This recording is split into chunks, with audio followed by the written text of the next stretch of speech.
This is my actual contact information. So please feel free to contact me about anything, any reason, any time. I love helping people any way that I can. So if I can, I will. But before I go, I want to take a picture of all of you. So say hi, everyone. Hey, cool. Cool. So that'll end up on the internet forever on my Flickr account. So, yeah, I'm not really a fan of conventional wisdom. Of course, we can learn from the experience of others, and it's a great thing to do, and I'm going to share some of my experiences with you as well. But if you're going to be true to yourself, you've really got to go out and explore and try things and do things in your own way. And if you're going to be an entrepreneur, you certainly have to do that. Otherwise, you're just going to come up with the most stupid startups, like almost all startups on our planet now. We have enough of those. Let's do things in a more cool way, a more innovative way, a more way that's you, if you're going to do that. That's what I did to create the work that I have. I created my own work. I'm making a living doing what I love. And I didn't set out in life to do that. I set out in life to be horribly and miserably depressed. I didn't really want to do that, but that's what I was doing. As a little kid, it was total hell, and I was brutally bullied, targeted for being an introverted geek, for being fat, for being gay, for being bad at sports, and all these things that bullies target people for, and quite often beaten up, well, really every day beaten up while gym teachers watched. My parents were clueless. They didn't know what to do. Life was hell. So when I got home, I just wanted to escape, and I retreated into the magical world of television. Kids on TV, unlike me, were beautiful, had loving parents, understanding friends, problems that resolved by the end of the show. It was totally depressing for me, but then there would be another show, and then my problems would seem to go away again, and then that show ended. But there's another show, and there's another show, and another show, and time went away. I didn't do anything useful. I watched TV every waking moment of my childhood. I didn't explore things that I liked. I just stayed depressed, and I got fatter eating the junk food that was being advertised to me, only to make me more of a target when I got back to school, only to try to escape again when I got home into television. This is called addiction. And it really kept me there for a long time. And I eventually did quit TV, though. It took me till 1980, and I was 23 years old then. I'm kind of old. So, and that was the first step for me for learning how to live a life that I love, and it was a long road. It was a seriously long and difficult road with ups and downs, but it was way worth it. It was way rewarding, and I don't have time to get into all of that today, but if anyone's interested, hit me up, and I'm happy to share it some other time. But one of the things that did is give me lots of time to start exploring, and one of the things I learned that I do like and love is geeky stuff. I'm really good with electronics and other geeky things, and I became good enough with electronics that I could help small companies with their problems. And they paid me really well eventually, enough so that I could work just part-time and make enough money so that I didn't really have to work all the time, which was pretty cool. And I did lots of cool stuff, like virtual reality. I worked for the company where we coined the term, and we created all this stuff, which is now actually starting to happen now, and a lot of things.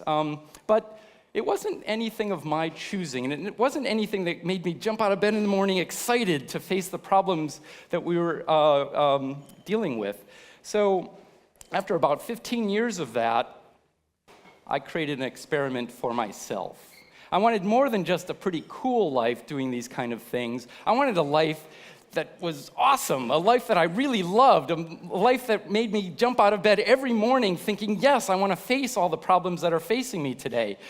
That wasn't the life I was living. It was okay, it was cool, but I wanted to see what life would be like if I only did what I loved. So I saved up enough money to live a year without having to worry about making money, and I would only choose to do something if I loved it. What would life be like if it was like that? What would it be like? I had no idea. Of course, I'd still have to do laundry, but what would life be like if I just did what I love, including work for money? And that was really scary. How would I make money after a year of turning down all work that I would turn down just because I didn't love it? Would I ever get work again? But it was important to me to try this. So I did. And I didn't know what to do, so I started doing more volunteer work, and I also had time now to work with, actually play with, projects that I'd only been thinking about for years and years, that working in electronics, I didn't want to come home and play with electronics. Well, this was 2003, like it says, and I spent this year working on projects, and the one project that got on a roll is this idea of mine called TV Be Gone. TV, I got rid of it at home. I got rid of it in 1980. I've been living without it, giving me all this time to do all the cool things I've been doing. But when they started popping up all over in public places, and imagine there was a world at one time where they were not in public places. It's hard to imagine now, but it's true. When they started coming up in public places, I couldn't do anything about those TVs. But I am a geek, so I knew I could come up with a remote control to turn them all off. So I did. And it took me actually a year to do that because there are all of these unforeseen obstacles. And any project is always going to take longer than you think. You probably already know that. This one took way longer. And but when I did it, all my friends were excited. And then I finally have one working. And this is one of them. And I was going all around San Francisco, that's where I live, turning TVs off in public places and enjoying the hell out of it. And my friends were all excited. They were really wanting one too, so I made one for all my friends, and they're turning TVs off, and all of their friends are also excited about it. And I couldn't make one for all of them, but they're talking about it with their friends and friends of friends, and then I'm thinking, well, this is kind of a fantasy. What if I made a zillion of these, and we'd get all rich? And but anyways, my friends with the fantasy made this TV commercial for TV Be Gone.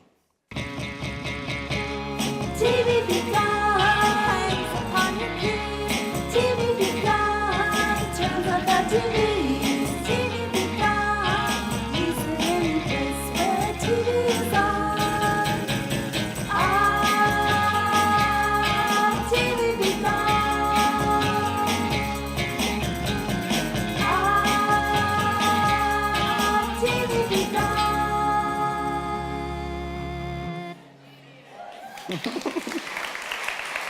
Thanks.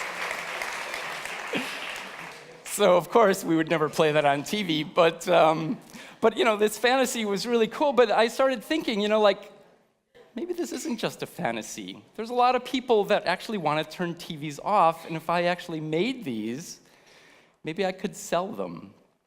And I could afford, as it turned out, to make 20,000 of them. I had experience in helping manufacturing process before. So I actually looked into it. I could make 20,000, and I did the math. If I could sell 5,000 of them, I'd break even.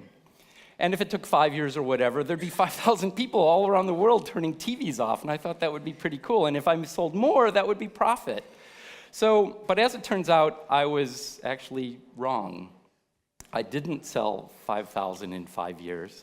I sold all 20,000 in 3 weeks. There we go.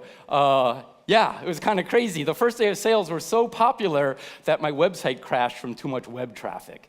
And NPR, National Public Radio in the United States, called me and interviewed me live, and I must have done okay, even though I stayed up all night getting my website ready. And for the few people that might want to buy this crazy thing, but yeah, it was crazy. And Fox TV actually called me up and got me there the next day, and they played that commercial. So, I didn't, it's People magazine, whatever. Life is bizarre. But when you do what you love, strange things and wonderful things are possible. And I really did this not to make money. I did it because I loved it.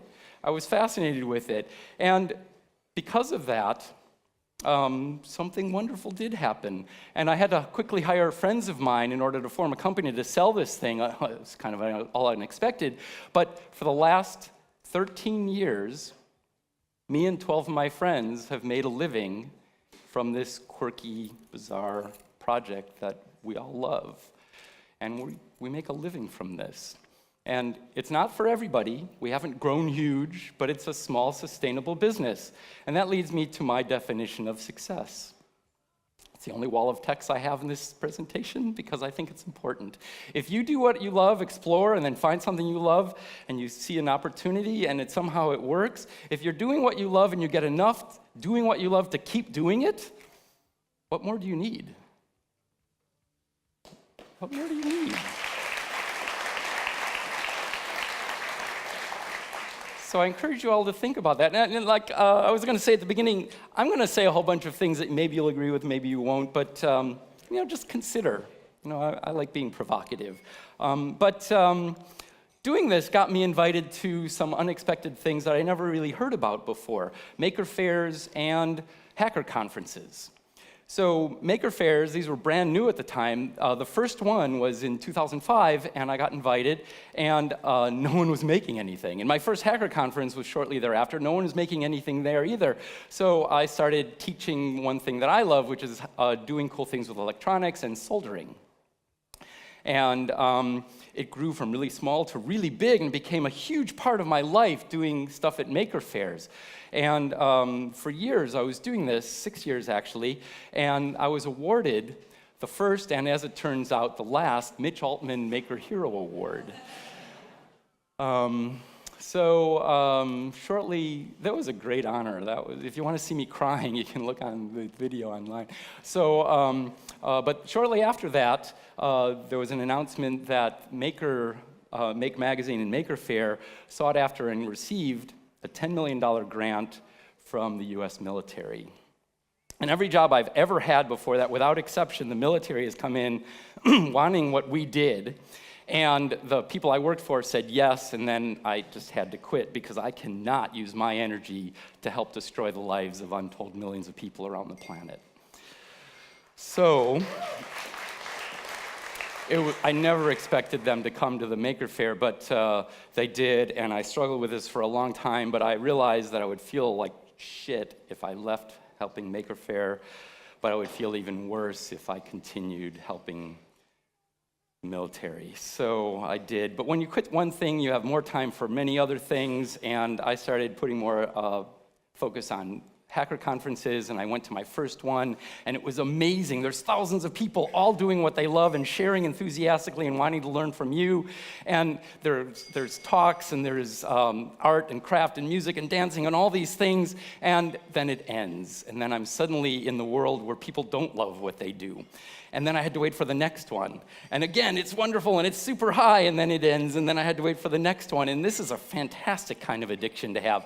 But my third one had not only all these things and spaceships, but also workshops and lasers and LEDs more than you can stand, and food and all these great things, and hundreds of talks, and one of which was how to start your own hackerspace. And that really inspired me because I thought if there was a hackerspace in my hometown, if I helped start one, this could be going on all year round. All day, all night, all year round. It would be fantastic. And there were a few of us friends who were there who all egged each other on to do this when we got home. And we started 3 of the early hackerspaces in the United States. In New York City, Bree and Nick for Hack DC and Washington, D.C., and me and my friend Jake started Noisebridge. And it started off small, and I started teaching soldering, of course, and making cool things with electronics, and just a few people in 2008 growing to huge events like this that are happening all the time still at Noisebridge and around the world. And the hackerspace movement, we didn't realize we were doing that, but it started a movement starting small and growing huge. Within a year of starting Noisebridge, there were 100 more. Within 2 years, there were 500 more. And now there's over 3,500 in the world. We still all help each other. We started a website called hackerspaces.org where people can network with each other to help start and keep going. And there's actually way more than this now. This is from 2015 because China has well over 1,000 now. And I've been going around the world giving lots and lots of workshops of making electronics and how to solder. These are just a few that had some cool pictures that I threw up, and giving talks, big and small, all around the world as well, kind of like this. And one of the talks I gave several years ago was a TEDx Brussels talk about the hackerspace movement, and a bunch of hackerspaces grew from that, which is incredibly gratifying. But what the hell are hackerspaces? They're physical places with community that supports people into exploring and doing what they find meaning in doing. And it really is about the community. The community drives everything. We need community. We don't need it to survive like we did at the early days of our species, but we need it to feel like life is worthwhile. We need to feel part of something bigger than ourselves, as one of the speakers said earlier. And it's about the community. And when people come together in the community with a positive intent, people are happy. I mean, they're only soldering. But look how happy they are. But when people come together in community, one of the things we also need is to create. And people create at hackerspaces, and the different communities are all unique. Each community is unique. They get together the tools they need to make the things they want to make. But it's not about the tools. It's not about the making the thing. It's about the community and exploring and trying things. So this all is about hacking. So what's hacking? There's lots of definitions. You probably all can think of a negative one. I'm not going to talk about that because that's not what we do at hackerspaces. Hacking to me is a way of living. It's really seeing the world full of resources. Full of resources. We can use those resources any way we want. We can use them in ways that weren't intended by the people who put them there, if they were put there at all. We can use them to improve our projects. Thank you. And all of our projects can become better using these resources, and we see what works, what doesn't, and we share it. And most of all, we do it because it's incredibly enjoyable. It really is a way of living, a way of seeing things, a mindset. And you don't have to be an entrepreneur if you're a hacker, but if you want to be a good entrepreneur, you have to be a good hacker. This is how you find a product or a service worth putting out into the world, one that's meaningful for you, hopefully meaningful for those around you. And when people find meaning in something, that's when they'll pay you to do it. Otherwise, you're like one of those incredibly stupid startups, like almost all the startups in the world now. Now, when we think of hacking, most people are going to think of electronics and computers and tech. Certainly we can hack those things, but hacking is not about computers and tech. It's a mindset, a way of being and seeing. We can hack anything, art and craft. We can hack yourself. That's how I grew to learn and become a person who loves my life, starting from a depressed blob. And we can hack our communities. We can hack the planet. The planet sorely needs hacking because it really needs improvement right now, and it's up to us to do that. And we can hack everything. Cross-platform. But here's just a few random pictures I took. I go to hundreds of hackerspaces around the world. There's a lot more to go to. They're really cool. So we can have tools of all sorts and even painting and food, and it's for all ages, and they're fantastic learning environments. When you find a project you explore, you find a project you love, you're highly motivated to make that project as awesome as possible, so you learn as much as you need to do that. That's what education should be, and not this. This is what it is, what's called education. It's not about tests. Tests are supposed to be about evaluating learning. Unfortunately, it's not, but schools are now embracing hackerspaces as part of their curriculum, and it's fantastic because it is a great way of learning. And but an important thing with all of this is that it's supportive community for exploring and doing what everyone there loves doing. And this is how innovative things happen. If you find something you love, chances are it's something that's unique and it's good for the people around you as well. And if it's good for the people around you, maybe it's good for people in the outlying communities. And again, that's when you might find an opportunity for something worthwhile to put in the world. And when you do, you can have that access to a co-working space to make your company real. You can get training at an incubator or an accelerator. And this is why co-working spaces and incubators, accelerators are having hackerspaces, and also partly why hackerspaces have grown so much in the last several years. Municipalities and local and national governments are supporting it for education and economic development, as well as just the betterment of its citizens. There's hackerspaces everywhere, including the Netherlands. Here's one I was at a couple months ago, right here in Amsterdam, Tech Inc. There's one in Rotterdam called Pixelbaro I was also at on the same workshop tour from a couple months ago. And Hack42 is an amazing one in Arnhem. There's a lot of them. Anywhere you go, just search for your favorite search engine, whatever place name, hackerspace, and you'll find lots of new geeky friends. We need these everywhere. We really do. And they're really fantastic resources for everyone, for any purpose.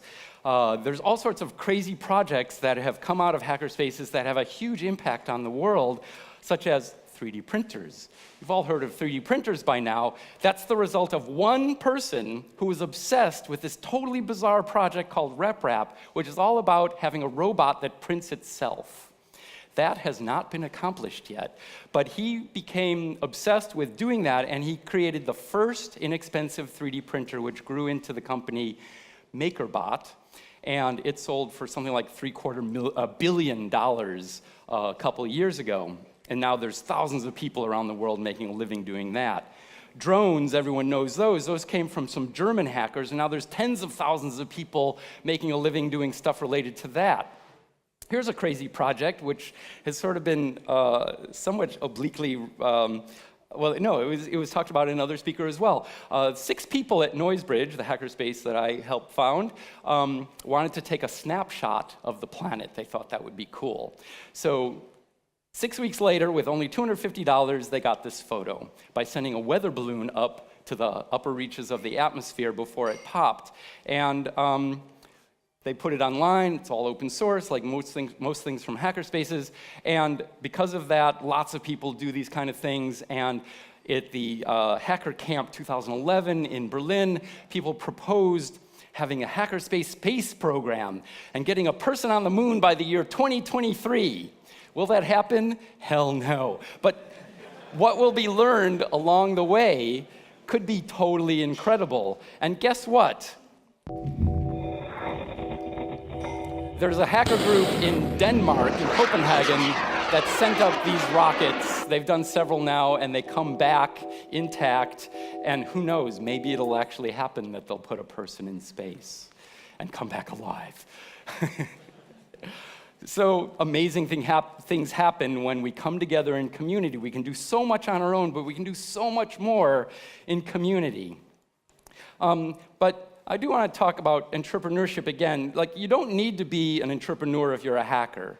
Hacking is for its own sake. It's incredibly enjoyable, and especially when you're in a community with everyone supporting each other doing this. But if you're going to be an entrepreneur, it has to happen this way. You try things, you make time, you explore, you fail, you learn from your failures. Things work, you learn from your successes. You try again, you keep doing that. You keep doing it until you find something you love. It's a roller coaster, though. There's ups and downs and all arounds, and you keep failing, you keep learning. There's frustrations, there's all these great things, but you keep doing it until you finally find something you love, a project that totally grabs you, that's meaningful for you, and maybe others in your community will like it. And then you can find someone who's entrepreneurial, if you're not yourself, to find an opportunity to that and see if other people in the outlying areas like that as well. And if they do, now you have a possibility for a startup that's actually worthwhile because you have something meaningful that people are willing to pay you for. This is what we absolutely do not need. We don't need another Google or another Apple. We already have those two. What we need is people who make time to explore and do what they love and find projects that are worthwhile.